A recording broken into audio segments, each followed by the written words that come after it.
روٹی، کپڑا اور مکان، یہ نعرہ تھا شہید ذوالفقار علی بھٹو کا۔ دوستوں، آج ہم آپ کو ذوالفقار علی بھٹو کی زندگی کے بارے میں شارٹ ڈاکیومنٹری بتانے جا رہے ہیں۔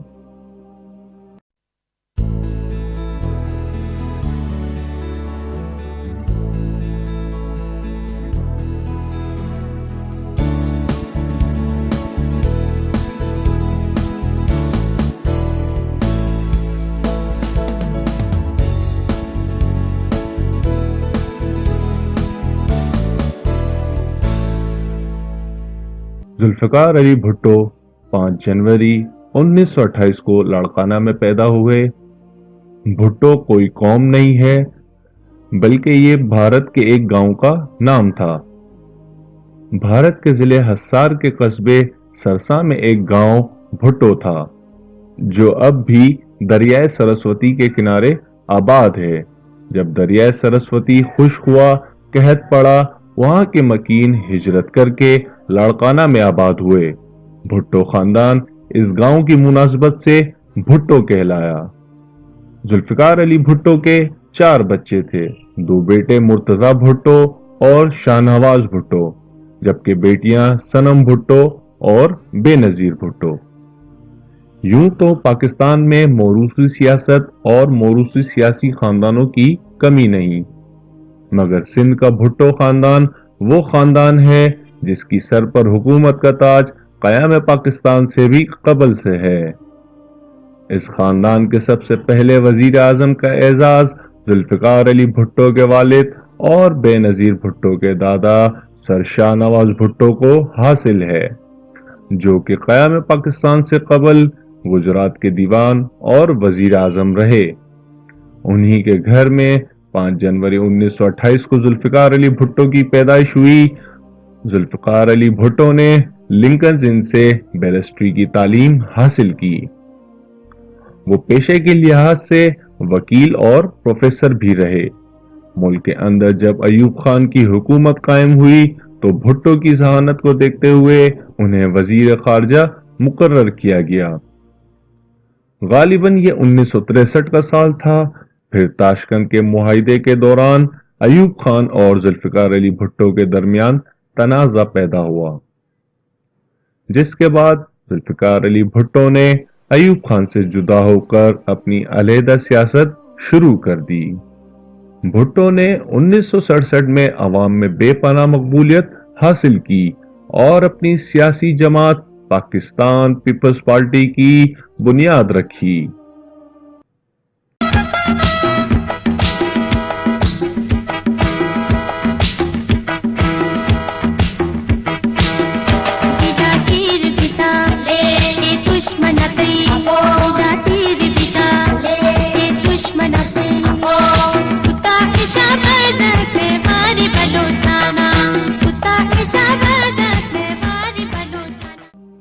کچھ ہی سالوں بعد 1970 میں ہونے والے انتخابات میں ان کی جماعت نے بھاری اکثریت حاصل کر لی، جس کے بعد بھٹو نے وزیر اعظم پاکستان کا منصب سنبھال لیا۔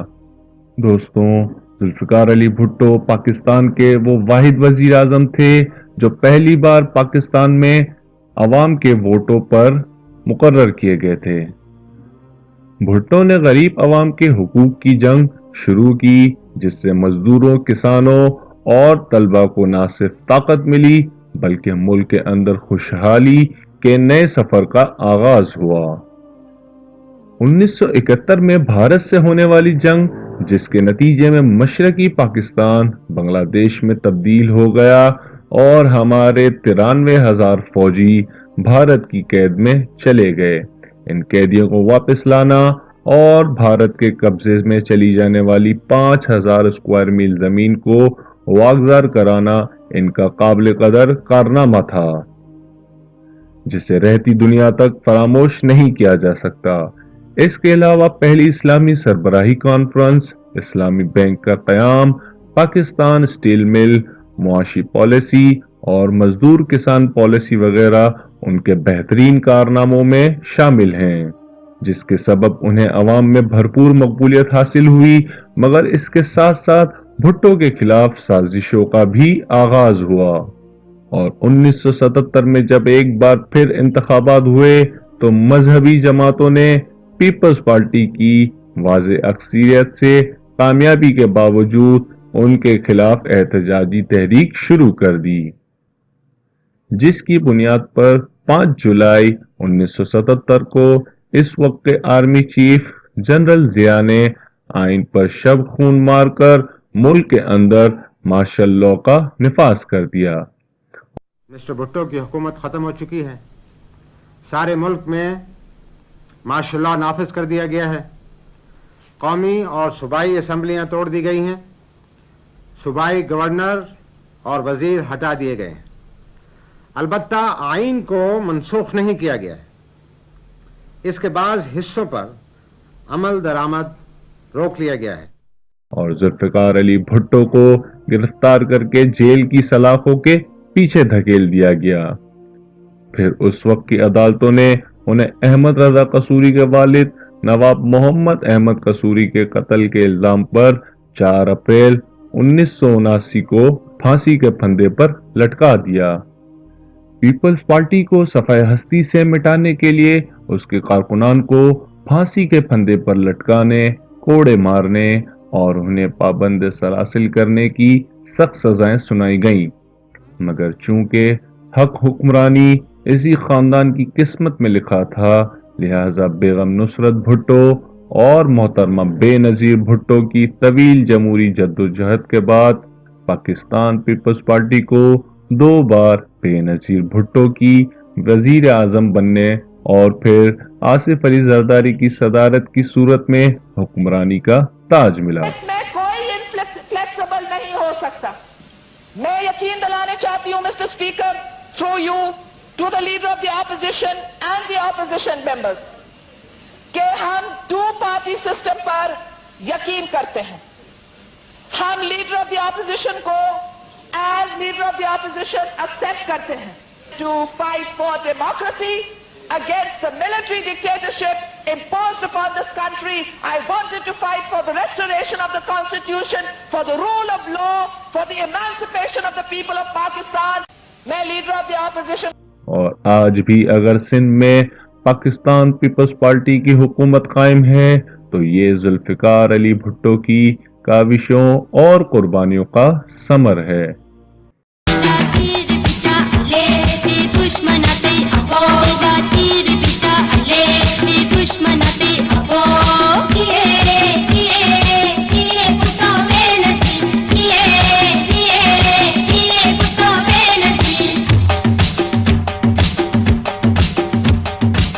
میری نظر میں یہ اس پارٹی کے علاوہ اور پاکستان کے اندر کوئی اچھی پارٹی نہیں ہے۔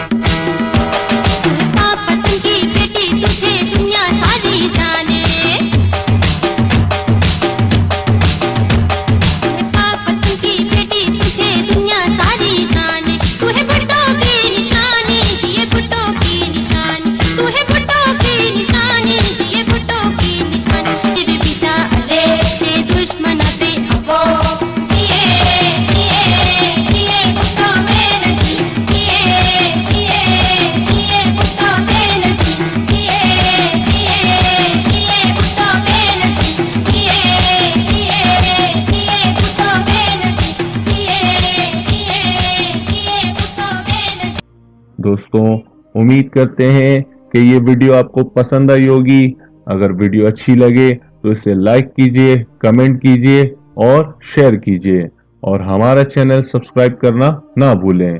تب تک کے لیے اپنے ہوسٹ سوشل ٹیوٹر کو اجازت دیں۔